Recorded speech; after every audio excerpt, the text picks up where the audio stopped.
Question number 1 है, स्वतंत्र भारत के प्रथम वित्त मंत्री थे, तो कौन थे?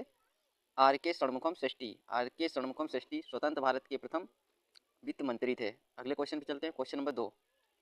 अगला क्वेश्चन है, अविश्वास प्रस्ताव पेश किया जा सकता है, तो केवल लोकसभा में पेश किया जा सकता है। अगले क्वेश्चन पे चलते हैं, क्वेश्चन नंबर 3। भारत में संबंधित आधिकारिक दस्तावेज है, तो आधिकारिक दस्तावेज है श्वेत पत्र आधिकारिक दस्तावेज है। अगले क्वेश्चन पे चलते हैं, क्वेश्चन नंबर 4। भारतीय संविधान में अनुच्छेद 75 आर्टिकल 75 जोड़ा गया। 51वां संविधान संशोधन अधिनियम 2003 द्वारा। 51वां संविधान संशोधन 2003 द्वारा। अगले क्वेश्चन पे चलते हैं, क्वेश्चन नंबर 4। क्वेश्चन नंबर 4 है, राष्ट्रपति को कैबिनेट की सलाह मानना बाध्यकारी कर दिया गया। कब बाध्यकारी कर दिया गया? यानी क्वेश्चन कह रहा है राष्ट्रपति को कैबिनेट की सलाह मानना या मानने के लिए बाध्यकारी कर दिया गया। कब कर दिया गया? 42वां कमिटमेंट एक्ट या 42वां संविधान संशोधन अधिनियम 1976 द्वारा। 1976 द्वारा। ये 1978 लिखा है फ्रेंड्स, ये यहाँ पे गलत लिखा है। नेक्स्ट क्वेश्चन पे चलते हैं, क्वेश्चन नंबर 6। राष्ट्रपति को कैबिनेट की सलाह को पुनर्विचार के लिए एक बार भेजने की शक्ति दी गई। ये 44वां संविधान संशोधन अधिनियम 1978 के द्वारा दी गई। अगले क्वेश्चन पे चलते हैं, क्वेश्चन है, सर्वोच्च न्यायालय के कोलिजियम में मुख्य न्यायाधीश के अतिरिक्त अन्य शामिल वरिष्ठ न्यायाधीशों की संख्या है। कितनी संख्या है? तो 4 संख्या है।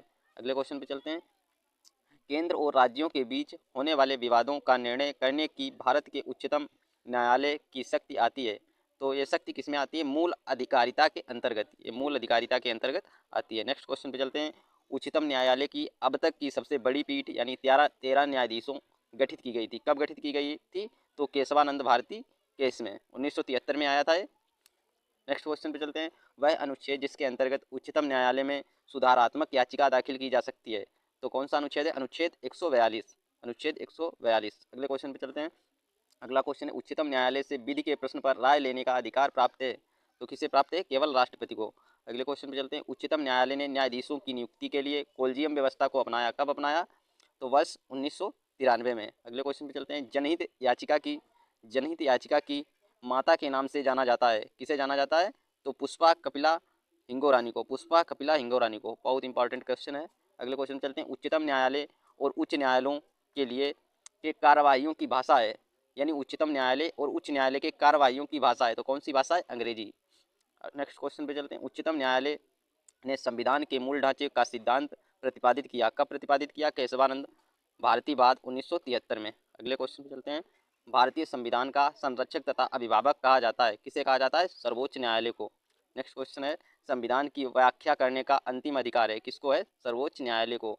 अगले क्वेश्चन पे चलते हैं, भारतीय संविधान में न्यायिक पुनरावलोकन का विधि आधार है, तो क्या है? विधि का शासन। नेक्स्ट क्वेश्चन पे चलते हैं, उच्चतम न्यायालय में न्यायाधीशों की संख्या में वृद्धि करने की शक्ति है, किसको है? संसद को।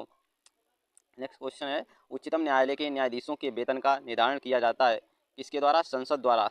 अनुच्छेद 125 फर्स्ट ब्लॉक के द्वारा।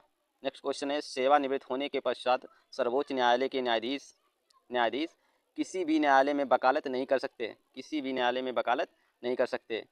नेक्स्ट क्वेश्चन है, भारत के सर्वोच्च न्यायालय के कार्यवाहक मुख्य न्यायाधीश की नियुक्ति करता है, तो कौन करता है? राष्ट्रपति। राष्ट्रपति। नेक्स्ट क्वेश्चन पर, कोई भी व्यक्ति राज्यसभा के लिए कहीं से भी चुनाव लड़ सकता है, चाहे वह किसी भी राज्य के संसदीय क्षेत्र का पंजीकृत मतदाता हो। तो ये कब प्रतिपादित किया गया? ये कब अपनाएगा? लोकसभा प्रतिनिधित्व अधिनियम 1951 में ये संशोधन था 2003 का।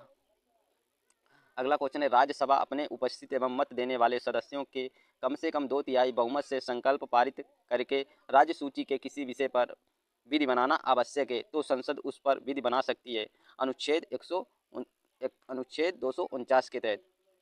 नेक्स्ट क्वेश्चन है, संसद को किसी अन्य देश या देशों के साथ संधि या समझौता को लागू करने के उद्देश्य से किसी भी विषय पर कानून बनाने का अधिकार है, तो किसके द्वारा? अनुच्छेद 253 के द्वारा। अनुच्छेद 253 के द्वारा।